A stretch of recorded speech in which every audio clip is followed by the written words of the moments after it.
예, 이번 주 설교 말씀은 주님의 시간입니다. 성경은 시편 104편 29절 30절 말씀입니다. 요 며칠 반가운 비가 찾아왔습니다. 백석이 시처럼 아카시아들이 언제 흰 두레방석을 깔았나 라고 묘사하듯이 비가 많이 내렸습니다. 이 비는 저번에 얘기했지만 돈으로 비길 수 없는 비였습니다. 특히 모내기철인 농부들에게는 말이죠. 그래서 농가에 있는 분들에게는 반가운 비였을 겁니다. 하지만 하늘도 무심할 때도 있습니다. 저는 이번 주에 반가운 비와 무심한 비 양쪽을 다 맞았습니다. 먼저 무심한 비부터 말해야겠는데요. 이번 주 월요일에 서울연의 체육대회가 있었거든요.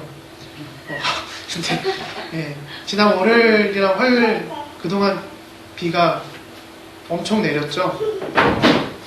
내리지 않았다는 것을 보상하듯이 말이지 지금 정말 비가 많이 내렸습니다. 제가 막내임에도 불구하고 배구 주전이었거든요. 네, 그 배구를 하면서 욕은 욕대로 먹고 비는 비대로 맞고 그랬습니다. 제가 실수한 3개 정도 했거든요.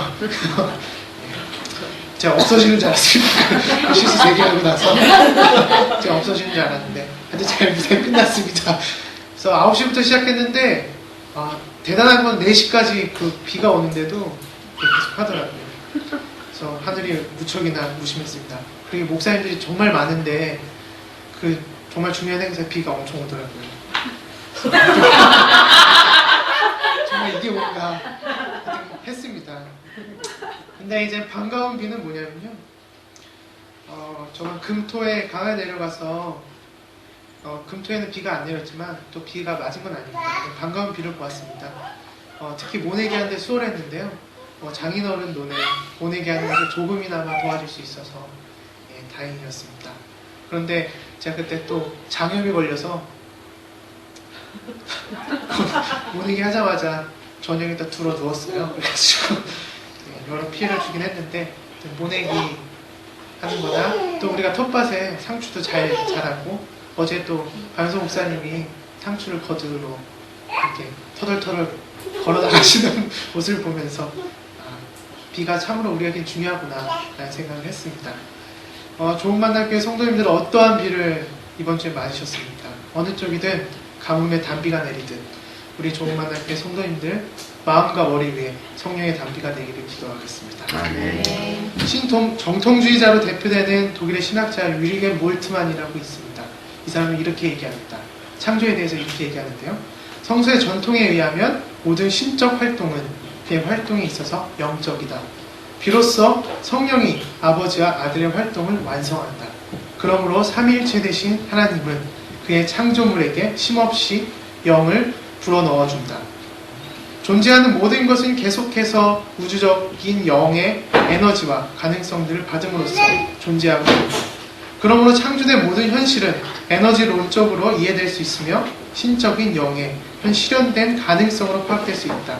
영의 에너지들과 가능성들을 통해서 창조자 자신이 그의 창조 안에 현존하고 있다. 되게 어렵죠? 이는 어려운 말일 수 있지만 의외로 간단합니다. 하나님의 영을 통해서 주님의 시간, 곧 카이로스 안에서 창조의 가능성을 느끼고 살아간다는 것입니다. 주님의 시간을 딱히 정의하기 어렵습니다. 시간이라는 것 자체가 철학적으로나 종교적으로나 정의하기 아주 난해하기 때문입니다. 왜 그러냐면요, 창조라는 이제 신학, 조직신학에서 창조를 배울 때 그렇다면 하나님께서 7일 동안 창조를 하셨잖아요. 그거를 시간으로 볼 것이냐, 시간으로 보지 않을 것이냐 라는 첨예한 대립도 있고요. 하나님이 과연 시간을 창조하셨느냐 라는 그런 첨예한 대립도 있습니다. 이런 거를 뭐 가타부타 논의할 거는 안 되는 것 같고요. 쉽게 얘기하면 1년이 12달이잖아요. 지금 6월인 지금은 정확히 반인 지점에 우리가 서 있습니다. 이쯤이면 이구동성으로 세월 참 빠르게 가네, 아니면 시간 참 빠르게 가네 라고 말합니다. 그도 그럴 것이 벌써 2013년 6월이 되었으니까요. 1년에 12달을 반으로 나누기엔 짝수이기 쉽습니다. 그런데 1년을 365일로 규정했을 때 홀수가 되죠. 그러면 반으로 나누기 참 애매합니다. 이걸 반으로 나눌 때는 182일 그룹을 12시간으로 만들어야 되거든요. 그럼 뭔가 깨림직하잖아요. 이제 시간으로 나누어 보겠습니다. 8760시간이 나와요. 그럼 또 반으로 나누기 쉽거든요. 그렇지만 계속 쪼개면 나눌 수 없는 지점에 도달하게 되죠. 참 반으로 나눈다는 것은 어떻게 보면 폭력적이기도 하고 어떻게 보면 불가능한 일일 수도 있습니다. 그런데 숫자를 통해서 반으로 나누는 것은 엄청 쉽습니다. 그래서 경제학이 있는 것 같고요. 그래서 숫자 노름이 있는 것 같습니다. 거기에는 인간미가 없죠. 우리에게는 사칙 연산 중 나누기를 할 수 있는 능력이 있기 때문에 숫자로는 당연히 반을 나눌 수 있습니다. 하지만 이를 우리가 사는 일상에서 적용했을 때 아무리 사칙 연산이 주어진다고 해도 일상의 무언가를 반으로 나누기엔 애매합니다. 솔로몬의 예를 봐도 그렇죠. 얘기를 반으로 나누는 것들 이런 것들은 참 애매하죠. 그리고 논리적으로 이성적으로만 가능한 이야기입니다. 반으로 나눈다는 것은. 시간을 반을 나누는 시간을 반을 나누는 그 순간부터 그 시간은 반이 아닙니다. 그만큼 시간을 규정하기가 쉽지 않습니다. 하나님께서도 이 땅을 창조하기 위해서 시간을 활용하십니다. 일주일이라는 시간 말입니다. 아주 체계적으로 활동을 하시죠. 창조의 시간 안에서 인간에게만 생기를 불어넣으시지만 제가 볼 때에는 모든 창조물에는 하나님의 영과 정신이 깃들어 있습니다. 한 예술가가 예술작품을 창조하기 위해서 자신이 작업한 예술작품에 혼을 불어넣습니다. 그렇게 되면 예술작품은 예술인의 일부가 되는 것입니다. 창조의 순간도 마찬가지일 것입니다. 모든 것이 하나님의 영의 일부분이 될 수 있는 자격이 있습니다. 그 중에서도 창조의 중심은 바로 주님의 시간 안에 있는 창조의 영입니다. 창조의 영은 에너지 원일 뿐만 아니라 주님의 시간을 구성하는 요소입니다. 따라서 신적인 영, 이거를 히브리어로 루아흐라고 하죠. 루아흐라고 합니다. 끊임없이 유입으로 인해서 신적인 영의 끊임없는 유입으로 인해서 피조물은 지어졌으며 영 속에서 실존하는 영을 통해서 새로워지는 것입니다. 즉 하나님은 언제나 그의 영의 힘을 통하여 그리고 이 힘 속에서 창조하며 그의 영의 임재가 이 창조의 가능성의 현실성을 규정하는 것입니다. 그래서 주님의 시간 안에 창조는 계속해서 지금도 이루어지고 있는 것입니다. 주님의 시간은 하나님의 영이 작동하는 시간입니다. 곧 모든 것을 유지하고 생기 있게 하며 새롭게 한다는 것입니다. 하지만 주님의 시간을 벗어났을 때 문제가 발생합니다. 그리고 주님의 시간과 인간의 시간을 비교했을 때에도 문제가 발생합니다. 주님의 시간을 벗어나는 순간 모든 것이 현실이 됩니다. 사랑도 현실이 되고요. 기회도 현실이 되고 신앙도 현실이 됩니다. 현실은 많은 기회를 빼앗아 갑니다. 그리고 선택하게 되면 공리주의에 빠지게 되죠. 다수의 이익을 위해서 소수는 희생되어야 된다는 그런 논리가 작용하게 됩니다. 그러면 예수님께서 무리 99마리를 두고 잃은 양 1마리를 찾아가려는 모험은 절대 하지 않게 됩니다. 주님의 시간과 인간의 시간을 비견했을 때도 마찬가지입니다. 인간의 시간에 비해서 주님의 시간은 멈춰있는 것 같고 매우 느리게 흘러가게 됩니다. 인간의 시간은 소유하는 삶이기 때문에 소유하는 삶은 매우 빠른 시간에 많은 것을 소유하거나 무언가를 할 수 있게 해야 합니다. 그렇지 않으면 남들보다 많이 소유할 수 없기 때문입니다. 이러한 삶은 모든 것을 시간과 비례합니다. 이것은 주님의 시간과는 정반대입니다. 주님의 시간을 이혜인 수녀님의 시 풀꽃의 노래에서 잘 표현해주고 있는데요. 한번 이 시를 들어보시기 바랍니다. 풀꽃의 노래. 나는 늘 떠나면서 살지.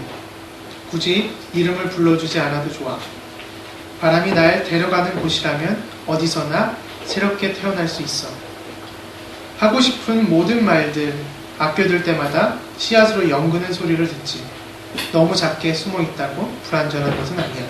내게도 고운 이름이 있음을 사람들은 모르지만 서운하지 않아. 기다리는 법을 노래하는 법을 오래전부터 바람에게 배웠기에 기쁘게 살 뿐이야. 푸름이 물든 삶이기에 잊혀지는 것은 두렵지 않아. 난 늘 떠나면서 살지. 자연에게 배운다는 것은 어떤 경지에 올라 삼라 만상 이치를 깨달을 때 되는 것이 아닙니다. 이는 주님의 시간을 아는 것이고 하나님의 진정한 뜻을 깨닫게 되는 것입니다. 우리 좋은 만남교회 성도님들은 주님의 시간 안에서 하나님의 진정한 뜻을 깨닫게 되는 삶으로 나아가기를 주님의 이름으로 기도하겠습니다. 창세기 2장 7절에서 하나님은 창조를 이렇게 증언합니다. 주 하나님이 땅의 흙으로 사람을 지으시고 그의 코에 생명의 숨을 불어넣으시니 사람이 생명체가 되었다 라고 얘기하고 있습니다. 미로슬라브 볼프는 사람의 참 존재는 하나님에게서 온다는 것이며 우리는 빌린 숨으로 사는 것이 아니라 거저 주어진 숨으로 산다는 것을 말한다고 얘기하고 있습니다. 즉 우리가 일하고 우리가 창조하고 우리가 주지만 일할 수 있는 능력과 일하고자 하는 마음과 생명 자체는 하나님이 주신 선물이라는 것입니다.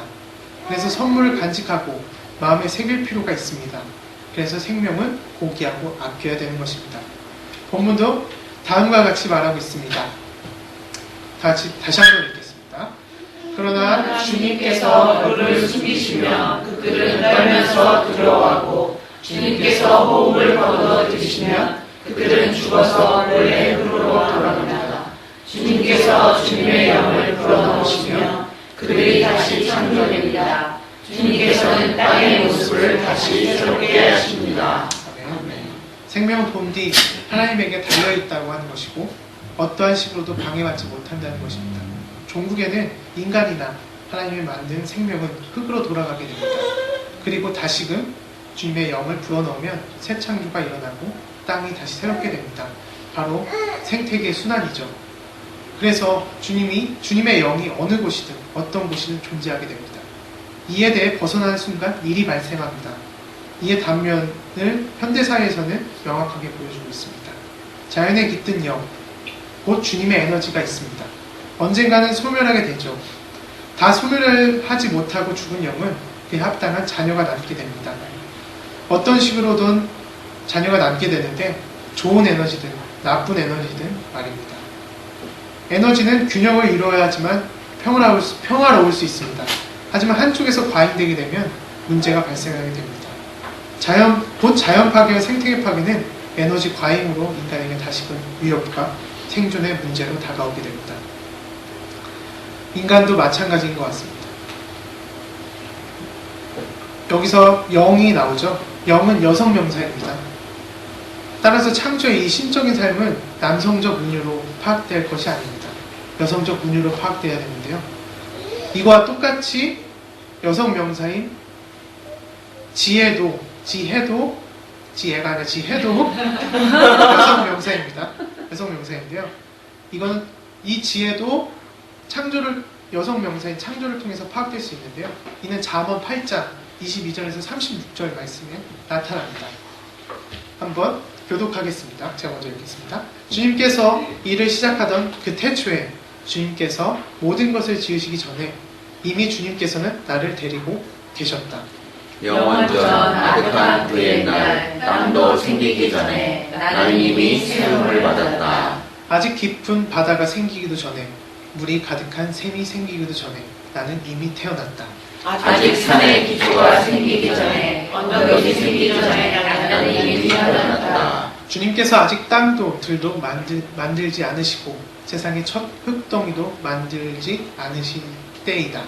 주님께서 하늘을 제자리에 두시며 깊은 바다 둘레의 경계선을 그으실 때에도 내가 거기에 있었다. 주님께서 구름 떠도는 창공을 저 위에 높이 달아매시고 깊은 샘물을 솟구치게 하셨을 때에 바다의 경계를 정하시고 물이 그분의 명을 거스르지 못하게 하시고 땅의 기초를 세우셨을 때에 나는 그분 곁에 창조의 명공이 되어 날마다 그분을 즐겁게 하여 드리고 나 또한 그분 앞에서 늘 기뻐하여 한다.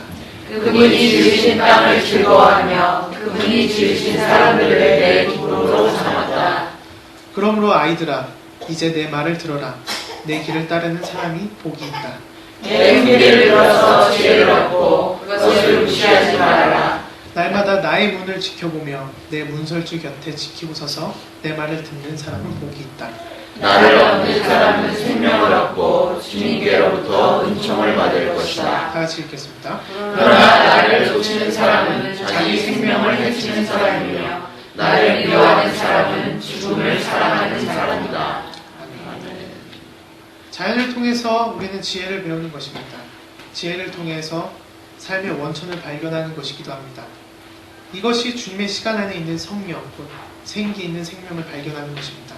그리고 생명을 통해서 예배하게 하고 참 나를 찾아가는 것입니다. 참 나를 깨닫는 순간 내 안에 생명뿐만 아니라 타자의 생명, 온 우주의 생명을 깨닫게 됩니다. 이것은 사랑의 발현으로 극대화됩니다. 이것이 진정한 의미에서 예배라고 할 수 있습니다. 이를 김홍호 선생님은 이와 같이 말합니다. 사람은 살아서 사랑이 된다. 사는 것이 자연이요, 사는 것이 예배다. 그 가운데 희열에 넘치는 찬송이 있고 눈물의 바다를 이루는 참회도 있고 진리를 동경하는 맑은 사색도 있고 정의를 위해 싸우는 장엄한 고난이 있다. 모든 것이 예배란 말이죠. 사람은 인생도 예배요, 1년도 예배요, 하루도 예배요, 1시간도 예배다. 예배는 무아의 경험이다. 대화로 나아가는 다리요, 사랑으로 인도하는 삶이다. 사람은 삶을 거쳐 하나님의 사랑으로 가는 것이다. 애벌레가 고치를 거쳐 나비가 되고 자아가 장악을 거쳐 자유가 되고 소아가 무아를 거쳐 대화가 되듯이 사람은 예배를 거쳐 하나님께로 나아가는 것이다. 조만함께 성도님들은 지금의 예배와 앞으로의 예배를 통해서 하나님께로 나아가기를 기도하고 바라겠습니다. 네, 마지막으로 파울로 코넬리의 순례자의 이러한 구절이 있습니다. 읽겠습니다. 훈련을 당장 실행하십시오. 나는 훈련을 실행했다.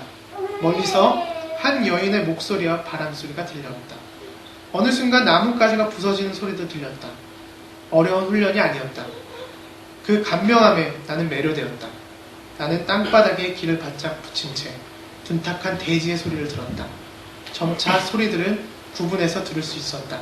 움직이지 않는 나뭇잎 소리, 멀리서 들려오는 누군가의 목소리, 새들이 날개를 퍼덕이는 소리, 동물이 으르렁거리는 소리도 들려왔지만 어떤 동물인지는 알 수 없다.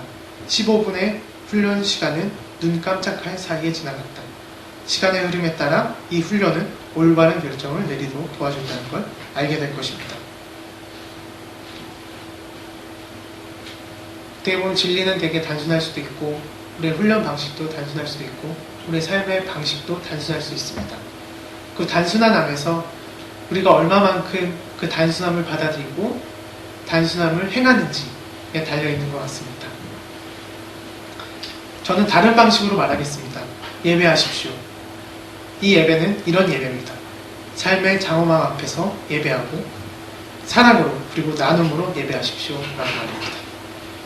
우리는 평소에 어떤 소리를 듣고 사십니까? 자연의 소리입니까?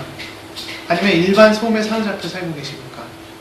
가만히 생각해보면 우리가 듣는다는 것은 우리가 듣고 싶은 것을 들을 때가 더 많습니다. 소리도 우리가 듣고 싶은 것을 듣지만 시간은 우리가 느끼고 싶을 때 느끼지는 못합니다. 시간은 우리 편이 아니기 때문입니다. 어떻게 보면 소리도 마찬가지겠죠. 하지만 주님의 시간 안에서 하나님의 뜻을 행하는 행위는 주님의 시간 안에 머무는 느낌을 갖게 될 것입니다. 이는 생명의 풍성함을 회복하는 시간이며 생명 사랑과 소외된 이웃, 사회적 약자에 대한 나눔을 실행하는 시간입니다. 그리고 구약에 가득한 사회 정의와 토지법, 약자를 배려하는 추수법 안에 주님의 시간이 있습니다. 따라서 하나님의 통치가 일어나는 시간입니다. 이것이 주님의 시간입니다.